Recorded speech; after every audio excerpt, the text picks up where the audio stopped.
Okay, here is a RV hack for those of you that are iPhone users or anybody that uses the little puck chargers for especially your iWatch or your Apple Watch. So Teresa and I both have Apple Watches.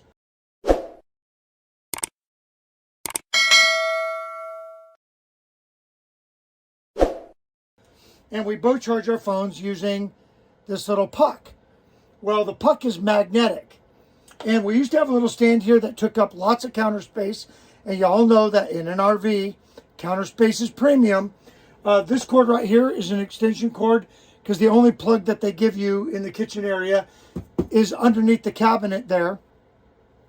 So we have that running down to a power strip, which is over here. It gives us plenty of power for the coffee pot and, you know, whatever.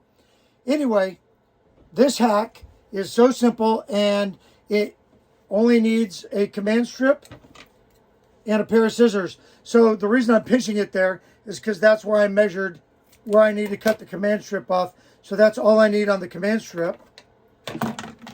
Then I'm going to peel off the blue end.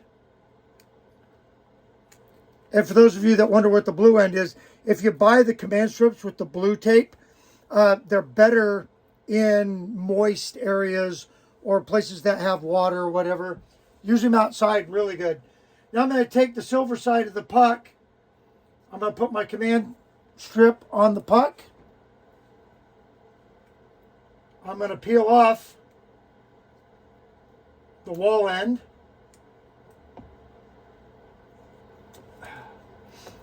And I'm going to stick it where I want it, which is right there, because we charge our watches at night primarily.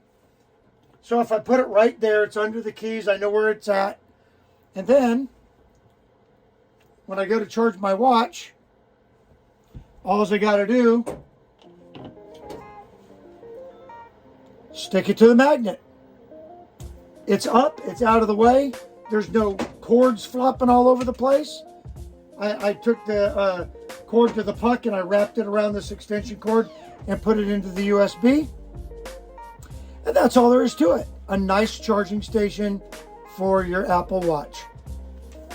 You're welcome.